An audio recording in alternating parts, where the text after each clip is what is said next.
Good evening. Power showed its limits today. Paris Saint-Germain needed a substitute to hold off Rennes. The American government is finding out what happens when you lose the people who actually do the work. Norway's king is in hospital, stable but diminished. Even thrones get tired. Even champions get tested. That is where we begin. Paris Saint-Germain were pushed hard at home last night. They needed to bring on expensive substitutes to rescue the match. Ferran Torres came off the bench to score the winner for the champions. Torres had been on the winning side in the World Cup final just last month. He was part of nearly €150 million worth of attacking talent that PSG could afford to leave on the bench. Their opponents were Rennes. The visitors proved they are the strongest team in France outside the capital. PSG had the firepower to win, but only because Rennes forced them to use it. Guardian Football reported this. 4 people have been arrested in South Africa in connection with the murder of a boxing champion. One of the suspects is expected to appear in court on Monday. That person will be charged with murder and attempted murder. The victim was a boxing champion, though further details about the case have not been released. The arrests follow what appears to have been a violent incident that left the fighter dead and at least one other person injured. BBC Africa reported this. Rural communities across America are struggling to get basic help from the Agriculture Department. Farmers say they can't access loans and grants. Technical assistance has dried up. Infrastructure support is unavailable. The problem started after thousands of federal workers left the department. These services matter even to people in cities. The loans and grants help keep food production stable. The technical assistance ensures farms can operate efficiently. Rural areas depend on this federal support in ways that urban communities often don't see. Without it, farmers face delays that can affect planting seasons and harvests. The department has been hollowed out, and the effects are now being felt on the ground. New York Times reported this. A trial has collapsed in far north Queensland after a juror spotted something wrong with the evidence. 2 jurors had been given copies of documents that contained redacted material. That material had been ruled inadmissible. The judge declared a mistrial. The case involved a traditional owner from Cape York Peninsula. He'd been accused of defrauding his community of mining royalties more than 10 years ago. The error meant the trial could not continue fairly. ABC Australia Just In reported this. A gold mine has collapsed in the Central African Republic, killing more than 100 people. The mine caved in on Tuesday afternoon following a landslide.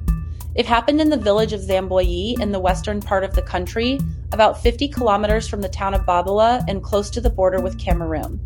Local officials say the death toll is likely to rise as recovery efforts continue.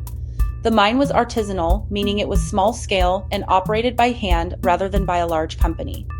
Aid workers are now at the scene helping with the recovery operation. Guardian World reported this. More than 100 people are dead after a gold mine collapsed in the Central African Republic. The landslide brought the earth down on them. Officials say the number will rise. Now to Washington.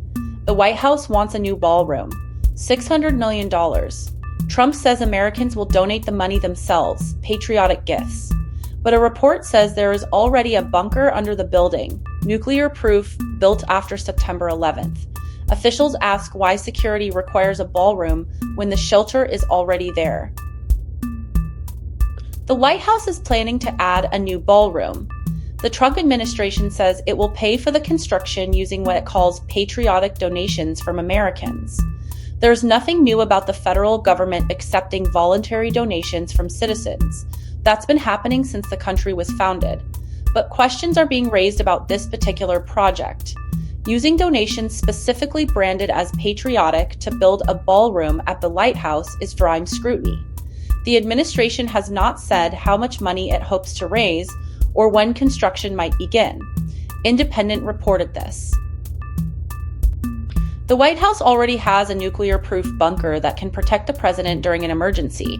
It was built underground after the September 11th attacks. Officials are now pointing to that facility as they question the need for a new $600 million ballroom that Donald Trump says is needed for security reasons.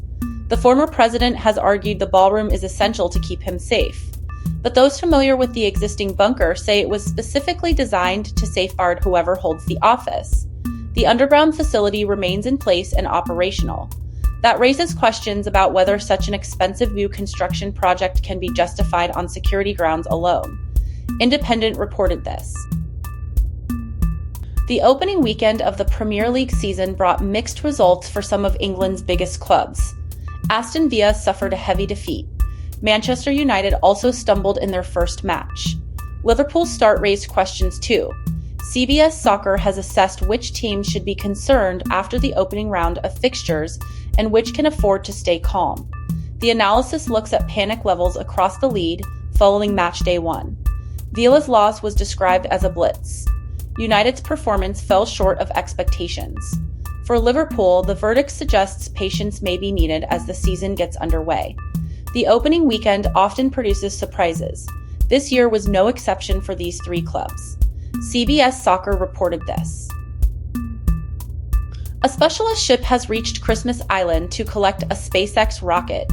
The semi-submersible cargo carrier docked at the remote Australian territory in recent days. It's there to pick up a Starship vehicle and transport it back to Texas. The rocket had been on Christmas Island, though the circumstances of how it got there aren't clear from available information. Semi-submersible vessels are designed to partially sink below the waterline. This allows large cargo to be floated on and off. They're often used to move oil rigs and other oversized equipment that can't fit on conventional ships. The recovery operation is now underway on the island, which sits in the Indian Ocean. ABC Australia Just In reported this. A European monarch is being treated in hospital after his condition worsened over the past few days. Norway's King Harald deteriorated at the weekend. Royal officials say he is now stable. The 87-year-old has reigned since 1991. He is one of Europe's oldest serving monarchs. His health has been a concern in recent years. He has been hospitalized several times. The palace has not given details about what caused this latest setback. Sky News reported this.